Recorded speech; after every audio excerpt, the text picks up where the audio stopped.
तो ड्रोन्स और मिसाइलें लगातार इस वक्त भी ईरान दाग रहा है। इन हमलों के बीच आज प्रधानमंत्री नरेंद्र मोदी ने बहरीन के किंग हमाद बिन इज़ा अल खलीफा और सऊदी अरब के क्राउन प्रिंस मोहम्मद बिन सलमान से फोन पर बात की और सऊदी अरब और बहरीन पर हुए ईरान के हमलों की निंदा की है। इससे पहले प्रधानमंत्री मोदी ने यूएई पर हुए ईरान के हमलों का भी विरोध किया था, जिससे आप ये समझ पाएंगे कि हम इन हमलों में मिडिल ईस्ट के देशों के साथ खड़े हैं। जरूरी है, क्योंकि इन देशों ने यह युद्ध नहीं छेड़ा है, यह युद्ध इजराइल और अमेरिका ने छेड़ा है, लेकिन वहां पर आम लोगों पर हो रहे ये हमले, रिहायशी इलाकों में ईरान द्वारा किए गए ये हमले कायरतापूर्ण है।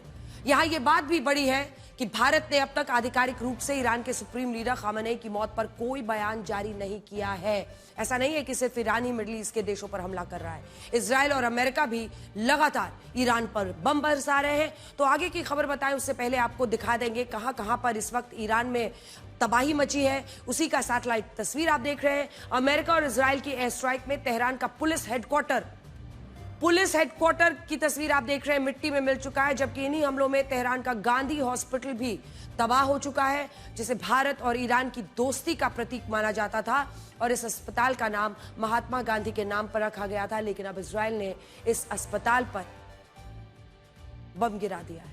और इजराइल सिर्फ ईरान पर हमले नहीं कर रहा है, इजराइल ने दक्षिणी लेबनान में ईरान के प्रॉक्सी हिजबुल्लाह के ठिकानों पर मिसाइल हमले शुरू कर दिए हैं, जिनमें अब तक 30 लोगों की मौत की तो पुष्टि हो चुकी है। हालांकि इजराइल का कहना है कि उससे पहले हिजबुल्लाह ने खामेनेई की मौत का बदला लेने के लिए उस पर मिसाइलें दागी थी और इजराइल के कई सीमावर्ती गांवों को निशाना बनाया था।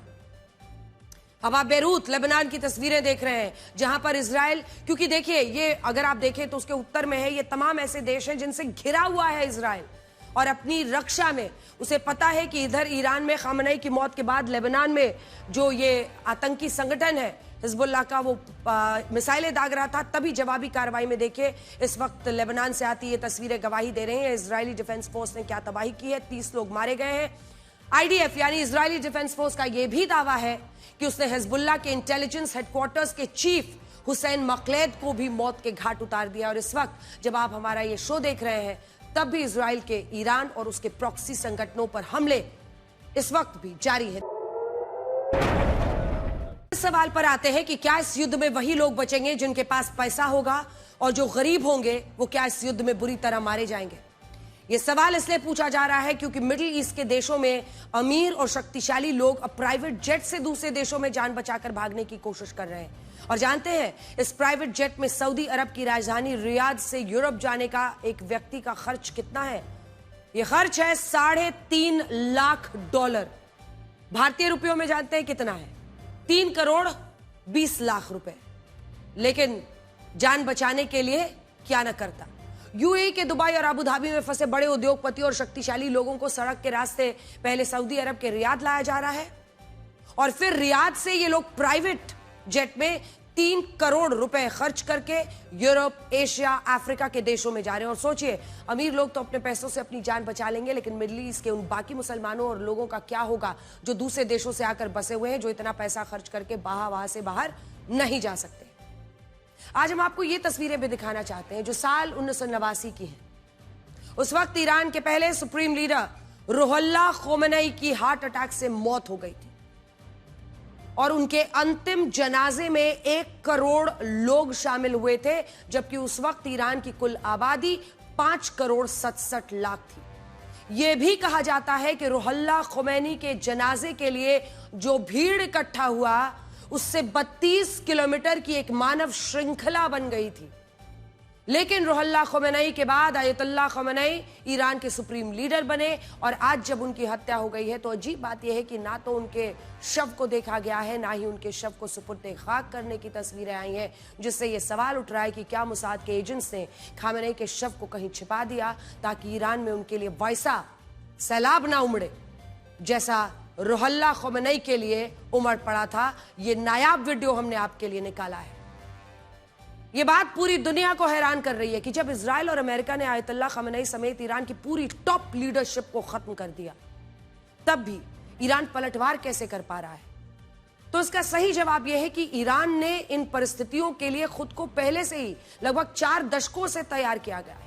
ईरान के लिए कहा जाता है कि उसके पास प्लान बी नहीं, plan C, plan D, plan E, plan F आगे तक मौजूद रहता है।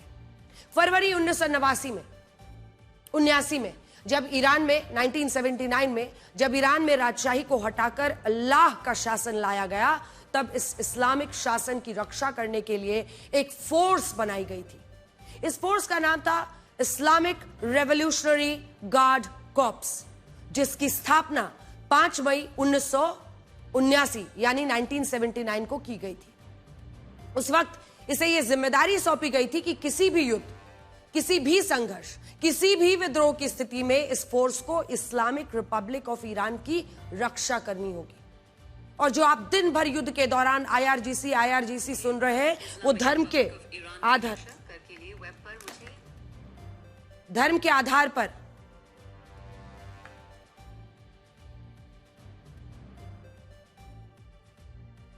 एक पूरी सेना बना दी गई थी। आजकल इसीलिए कहते हैं कि टेक्नोलॉजी को बहुत संभल कर इस्तेमाल करने की जरूरत है, क्योंकि जो मैं ईरान बार बार कह रही थी तो यहां पर एक सर्च शुरू हो गया अपैरेटस में। लेकिन कुल मिलाकर वापस इस खबर पर आते हैं, क्योंकि देखिए धीरे धीरे ये फोर्स आईआरजीसी जिसे कहते हैं, ये ईरान में वहां की सेना से भी शक्तिशाली बन गई, ताकतवर बन गई।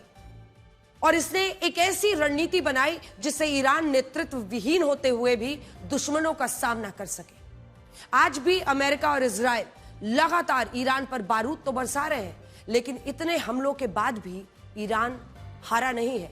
ईरान पूरी ताकत के साथ अपने दुश्मनों पर मिसाइलें दाग रहा है और उसे रोकना अब तक बहुत मुश्किल साबित हुआ है।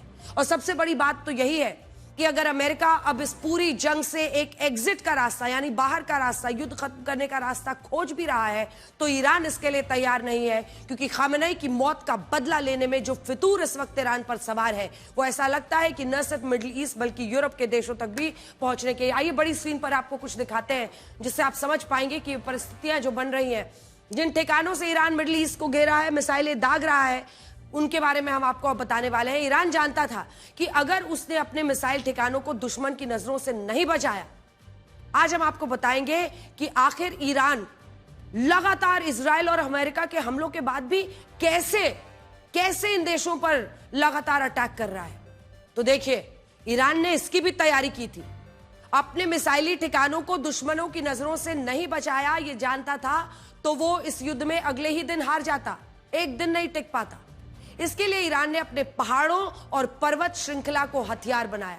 पश्चिमी ईरान में जो जाग्रोस आप देख रहे हैं, ये जो पूरा माउंटेन रेंज है, एक बार जूम इन कर दीजिए, ये वाला जो ब्लिंक कर रहा है, ये जो जाग्रोस माउंटेन रेंज है, इसके बारे में हम आपको बता रहे हैं कि इन पहाड़ों के नीचे सुरंगें बनाई हुई हैं और सुरंगों में ही मिसाइलों का भंडार है।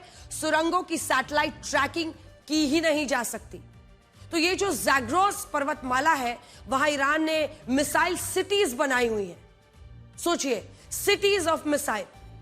ये पहाड़ी चट्टानों को खोदकर बनाए गए हैं वो शहर हैं जिनके नीचे बड़ी बड़ी सुरंगें भी हैं। इन्हीं सुरंगों में अलग अलग जगहों पर मिसाइलों का विशाल जखीरा तैनात किया गया है। ईरान जानता था कि इन सुरंगों को सैटेलाइट से भी ढूंढ नहीं जा सकेगा, और इसके अलावा ईरान ने इन्हीं पहाड़ों पर बंकर बनाए और उन बंकर्स में सैकड़ों मोबाइल लॉन्चर्स खड़े कर दिए। यानी समझ लीजिए, ये जो जाग्रोस माउंटेन रेंज है, क्योंकि किसी भी सैटेलाइट से माउंटेन को ही आप ट्रैक कर सकते हैं, माउंटेन के नीचे, पहाड़ के नीचे जो सुरंगें बनाई हुई हो, मिसाइल सिटी बनाई है ईरान ने, उनको ट्रैक करना लगभग नामुमकिन है।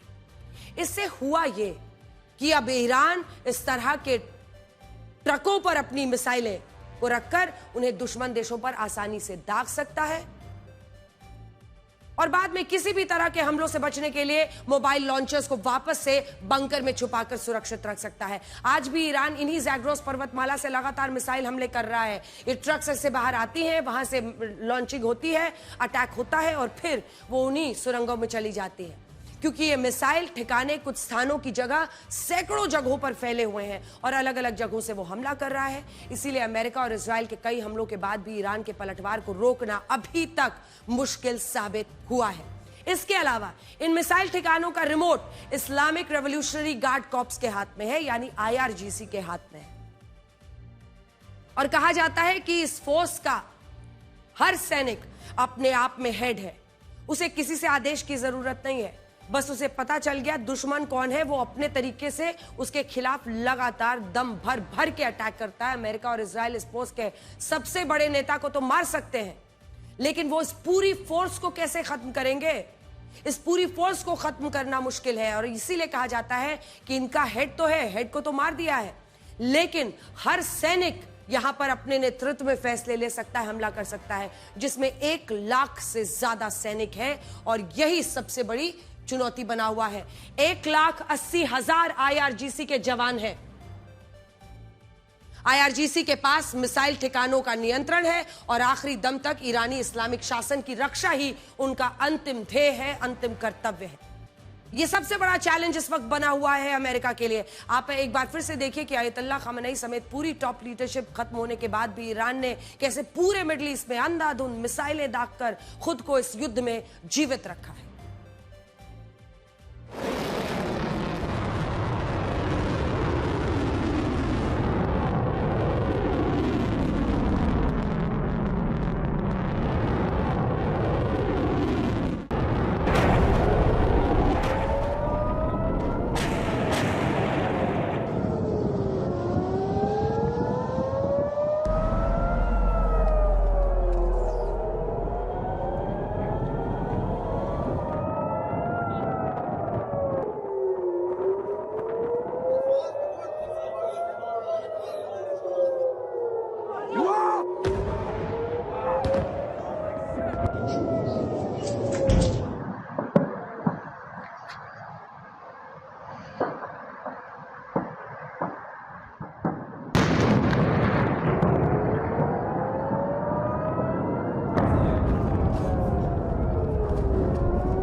क्या आप जानते हैं कि ईरान के पास इतनी सारी मिसाइलें आई कहां से? तो इसके पीछे अमेरिका के एक और दुश्मन का हाथ है, और उस दुश्मन का नाम है उत्तर कोरिया। क्योंकि चाइना की बात तो आप लगातार सुन रहे हैं, लेकिन उत्तर कोरिया, उसका कैसे हाथ है सुनिए। साल 1980 से 1988 के बीच जब ईरान और इराक का युद्ध लड़ा गया, तब ईरान के पास बैलिस्टिक मिसाइलें नहीं थी। इराक तो लगातार इस युद्ध में ईरान पर मिसाइलें दाग रहा था, लेकिन ईरान कुछ नहीं कर पा रहा था। ऊपर से अमेरिका भी इराक की लगातार मदद कर रहा था, और ईरान पर दबाव बढ़ता जा रहा था। इस दौर में उत्तर कोरिया ने अपने दुश्मन के दुश्मन को अपना दोस्त बना डाला। उसने अमेरिका के खिलाफ ईरान को बैलिस्टिक मिसाइलें देने का फैसला किया। दोनों देशों के बीच यह तय हुआ कि ईरान उत्तर कोरिया के मिसाइल प्रोग्राम के लिए आर्थिक मदद देगा, और बदले में उत्तर कोरिया बैलिस्टिक मिसाइलों की टेक्नोलॉजी ट्रांसफर ईरान को करेगा।